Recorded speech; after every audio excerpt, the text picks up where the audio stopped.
Bonjour et bienvenue dans cette nouvelle vidéo support de formation Excel où je vais vous apprendre pas à pas comment sauvegarder les détails de votre facture. Cette vidéo fait suite au dernier tuto que j'avais fait sur le facturier. Je vous mettrai le lien en description pour ceux qui ne l'ont pas encore visionné. Dans la première vidéo, nous avons créé le bouton réinitialiser et le bouton sauvegarde. Mais cette fois-ci, nous allons écrire un code qui va nous permettre de pouvoir sauvegarder les détails de notre facturier et le rajouter à notre bouton sauvegarde. Illustration.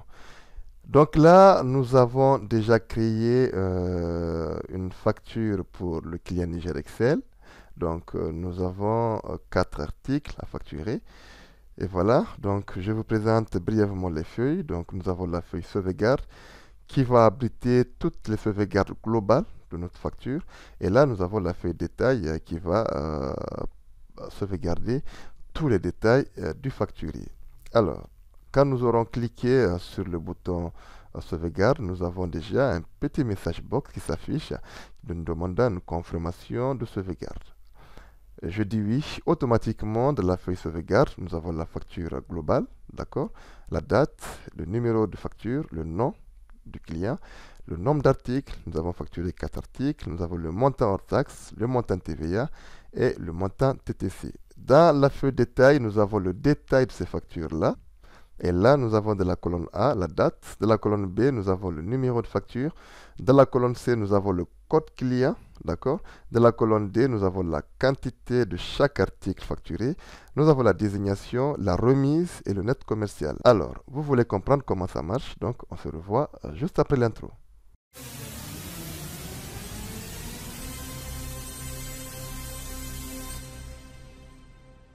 Alors, premièrement, nous allons nous basculer dans l'éditeur du code Visual Basic. Donc, nous avons deux options.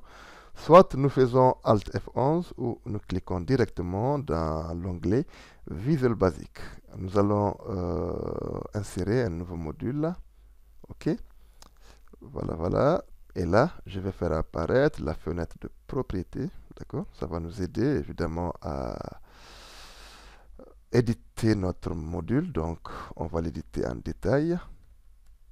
OK. Voilà, voilà. Donc, ici, je vais nommer ma procédure en sub détail, tout simplement. Alors, nous allons travailler dans deux feuilles, la feuille facturier et la feuille détail. Donc, pour cela, je vais déclarer deux variables, que dim ws underscore f, donc as worksheet, tout simplement. Ensuite, une deuxième variable, donc ws underscore d, comme détail, toujours as worksheet. OK? Donc, je vais déclarer encore une autre variable ligne, d'accord? As comme integer, comme un entier. OK, je m'explique. Pourquoi ligne? Ici, nous allons essayer de balayer notre facturier. OK? Comme nous connaissons déjà le début du facturier et la fin du facturier. Donc, nous allons créer une boucle qui va nous permettre à chaque fois de faire le tour du facturier pour pouvoir prendre uniquement les lignes qui ne sont pas vides. D'accord? Et pouvoir les enregistrer dans la feuille concernée. Pour créer une boucle, c'est très simple. Nous avons for ligne est égal à tout simplement 22 parce que ça commence à la ligne 22 to 28. OK? Et quand on ouvre une boucle, on finit par next ligne. Génial. Là, je dois poser une condition. Pourquoi? Parce que si, par exemple, je facture une première référence, je facture une seconde référence, d'accord? Je peux facturer une troisième référence. Donc, toutes ces lignes-là sont vides. OK? Alors que ma boucle prend de la ligne 22 à la ligne 28. Donc, inutilement, la boucle va tourner et prendre même les cellules vides pour pouvoir sauvegarder de la feuille détail. Alors que moi, je ne veux pas ça. Bien qu'ici, il y ait un espace entre la référence 2 et la référence 3, alors la boucle va tourner uniquement sur les cellules où il y a du contenu à l'intérieur. Pour cela, je vais créer une condition pour dire if, donc ws underscore f, d'accord, point sales. Sales de quoi? Donc, sales, je prends ligne. Et quelle colonne? La colonne, c'est tout simplement la colonne A. OK, point value. Donc, différent de game den. N'oubliez pas de mettre le den quand vous ouvrez une instruction if. Et enfin, je mettrai mon end if pour clore l'instruction. D'accord? J'espère que je suis clair. Alors, ici j'ai posé ma condition. Donc là, il va travailler uniquement sur les références qui ne sont pas vides et laisser toutes les cellules qui sont vides. D'accord? Là, c'est bien clair. Et là, nous allons essayer d'alimenter notre feuille détail. Alors, pour l'alimenter, cette feuille détail, nous avons besoin tout simplement de paramétrer cette dernière. Pour la paramétrer, nous avons 3 données à repérer. D'accord? La première donnée, c'est la date de la facture. La seconde donnée, c'est le numéro de facture. Et la troisième donnée, c'est le nom du client. Donc, toutes ces 3 données, je vais en faire des colonnes. Je vais faire égal cette cellule. N'oubliez pas de la figer en appuyant sur F4. Et voilà, voilà. Donc, je vais incrémenter jusqu'en bas. Ensuite, je vais faire égal le numéro de facture aussi. Donc, je vais figer. OK. Et là, je vais incrémenter aussi. Voilà, voilà. Et ensuite, la troisième colonne que je vais créer, c'est le nom. Ici, je préfère créer le code client. OK. Donc, je valide et j'incrémente. Alors, donc, pour alimenter notre feuille détail, nous allons créer une variable pour détecter la dernière ligne. Donc, dim der ligne as integer. OK? Donc, pour la définir, je ferai dernier est égal à ws underscore d pour range. Donc, je prends range à 500 000, il n'y a pas de problème. Donc, va à la fin de cette cellule 500 000. Donc, point n, tu remontes x, l up, point row, tu descends d'un cran plus 1. OK? Donc, ici, j'ai trouvé la dernière ligne de la feuille détail. Qu'est-ce que je vais faire? C'est très simple. Là, je vais alimenter d'abord la première cellule qui est la cellule A2. Donc, je ferai ws underscore d pour range. Range de quoi? Donc, c'est la colonne A, OK, que je vais concaténer avec ma variable derLing que j'ai déclarée et j'ai défini préalablement. Donc, point value est égal à quoi? Est égal à ws underscore f point sales. Et quelle ligne? Ma variable ligne, quelle colonne? Là, je prendrai la colonne 7 parce que G correspond de la feuille facturier à la colonne 7. D'accord? Et là, je ferme, je mets point value.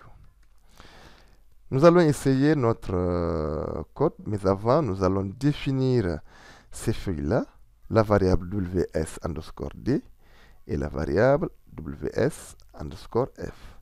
Alors, pour cela, je viens juste ici et je fais set ws underscore f est égal à quoi? Est égal à tout simplement sheet facturier.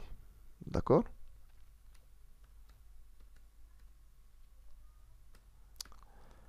Ensuite, pour la variable ws underscore d est égal à sheet détail. Donc, détail, je vais l'écrire normalement, c'est avec accent aigu, il n'y a pas de problème. Et tout est OK. Alors, nous allons essayer ce premier code-là. Si c'est bon, nous allons juste faire des copier-coller.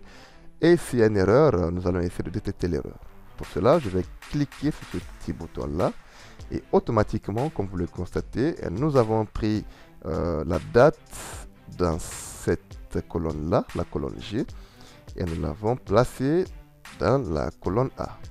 Mais nous avons un problème. Nous avons combien d'articles facturés? Nous avons 1, 2, 3 articles. Et là, nous avions juste enregistré une seule date, ce qui n'est pas normal. Pour corriger cette erreur-là, Nous allons juste venir ici et incrémenter cette variable, dernière ligne, juste après notre code. Donc, je vais un tout petit peu agrandir. Je vais copier. Cette variable est égale à quoi? Est égale toujours à la dernière ligne, plus 1. Quand nous aurions sauvegardé les détails. Alors, je vais supprimer. Et là, je vais ouvrir notre module et je vais cliquer.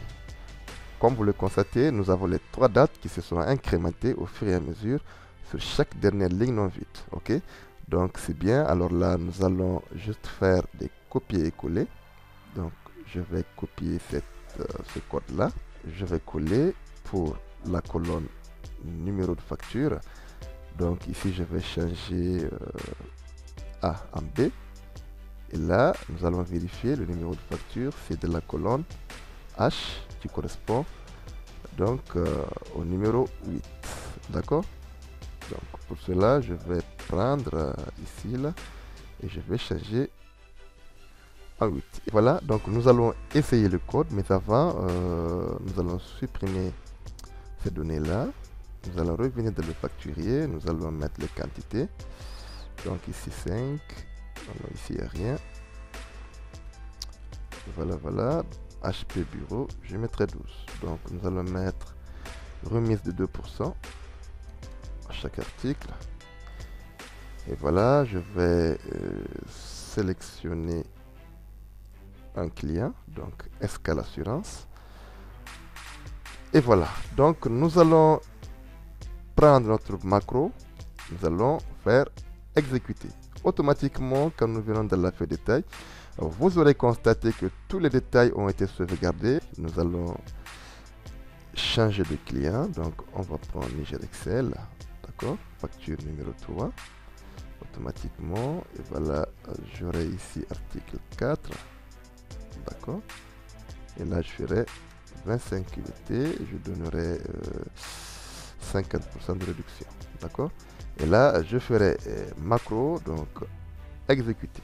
Automatiquement, dans le détail, vous aurez constaté, nous avons le code Niger Excel qui a été sauvegardé, la désignation, la remise octroyée, et nous avons le net commercial. Alors là, nous allons octroyer ce code-là au bouton sauvegarde pour en faire un seul bouton. D'accord? Pour cela, je vais me basculer dans l'onglet Visual Basic et je vais copier la procédure détail. Là, je reviens dans ma feuille, je fais mode création et je fais un double clic et nous allons nous atterrir dans la précédente procédure qui est sauvegardée. Alors je me place juste après le message box là, d'accord, et je colle ma procédure détail. Et là, je vais supprimer toutes ces données là. Je fais une sauvegarde. Ok, voilà, ici il n'y a rien. Donc je viens d'un facturier, je fais sauvegarder, je dis oui. Automatiquement, nous avons la sauvegarde globale de notre feuille sauvegarde et nous avons la sauvegarde détaillée de notre feuille détail. Alors je m'arrête là, j'espère que cette petite démonstration vous aura plu et va vous servir dans vos projets. N'oubliez pas de vous abonner, n'oubliez pas de faire un commentaire en bas de page, ça me ferait plaisir. N'oubliez aussi pas de cliquer sur la petite cloche pour ne pas manquer les prochaines vidéos. Quant à moi, je vous dis à très bientôt dans une prochaine vidéo. Merci et ciao.